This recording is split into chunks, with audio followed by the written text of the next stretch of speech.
I'm here to address some common misconceptions about nofap and semen retention, because it's really starting to piss me off how these fitness YouTubers, not these fitness YouTubers, these supposed doctors or people would give out false information about nofap, and it just spreads like wildfire and everyone just fucking believes it, and it's starting to piss me off because the one thing I don't like is misinformation, and there's a lot of that, especially around the nofap and semen retention community.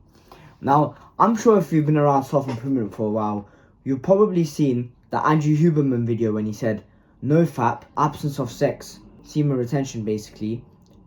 If you don't do it for 7 days, then you see a 400% increase in testosterone levels. And I'm here to debunk this. First, I want to address a few things. Number one, it was not 400% increase, it was 145% of baseline. What does that mean? If you know simple maths, that means that is 45% increase, not 400%. And don't get me wrong, 45% is significant, but not significant because of these factors I'm going to explain. First of all, it was after 7 days and it only lasted for 1 day. So testosterone levels was the same. So you wait 7 days just to get a temporary spike in testosterone for 1 day, and then it goes back to normal. And that's not it. Another thing is, the study that these people always recite and show, right, when they're clearly cherry picking and it's just a confirmation bias, the study was made on rats, not humans.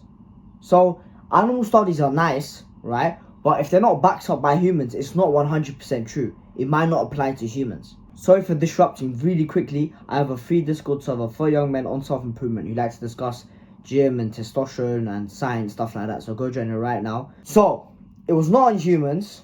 The spike was 45% and it was for 1 day. Now you're asking, what else are there? Now, this rat had sex for 4 hours straight non-stop. Now think about it. What human in the world, right, could have sex for 4 hours straight? You won't, right? Maybe you'll go a couple rounds and then you'll just stop. No one has sex for 4 hours straight. So it was not ejaculating once. It was ejaculating multiple times. Which brings me to my other point. When it said it loses androgen receptors, it was mainly on the parts of the brain that was associated with sex drive. It was not, for example, in muscle tissue.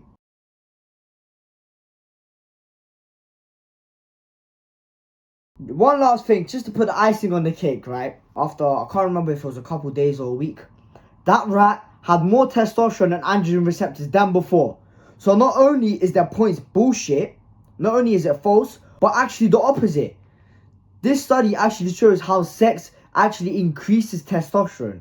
So don't listen to these people who've never read the study, who are cherry picking, and if you don't know what that is, it's basically confirmation bias. You have an opinion, and you go search up and you find studies of that opinion when you haven't fully read it. So you don't read studies and then form an opinion. That's like me saying, I think boxing is the best for self-defense. I have that opinion and I go search up online some studies or research showing that boxing is the best for self-defense. Just because these people are self-improvement YouTubers, they recommend nofap, they go ahead and say, oh look, this study shows that it decreases testosterone, so don't fap so you see an increase in your testosterone.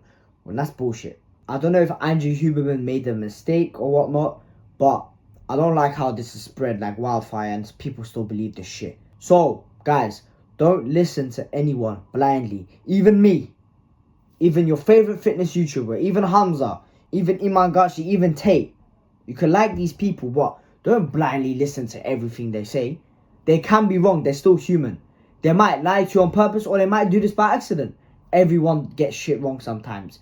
Out of everything I said in this channel, I maybe said something wrong. By accident. It happens.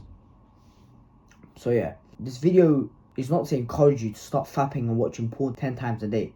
This is not what this channel is about. This channel is not about coping and excuses saying, oh, it doesn't decrease testosterone. So go beat your meat all day. Don't go to the gym. Don't have a purpose. Just go beat your meat. It's fine. No. Especially if you're a teenager, 13 to let's say 17. A lot of you are not going to have a lot of sex at this age, right? If you have high testosterone, if you're listening to the stuff I'm saying, if you're eating a clean, nice diet, if you're sleeping a lot, if you're exercising, you might be one horny motherfucker.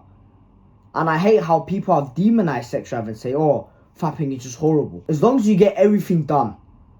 as long as you go to the gym, you get your deep work done if you have a business, as long as your diet is okay, your social life's fine, then it's not the end of the world. Like I said before, don't make this an excuse to start fapping a lot just because it doesn't decrease testosterone. Because still remember, if you fap a lot, your prolactin gets spiked up and then you're going to feel lazy and not do anything. So there's obviously an inverted U curve for everything.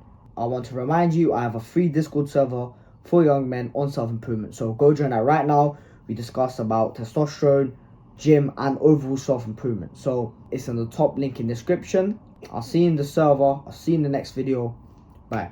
So if you guys are very confused, the study on rats and the drop in androgen receptors and the human study where it increases by 45% is a completely different study, and I'll show you guys in the top link in the description, so just go check it out.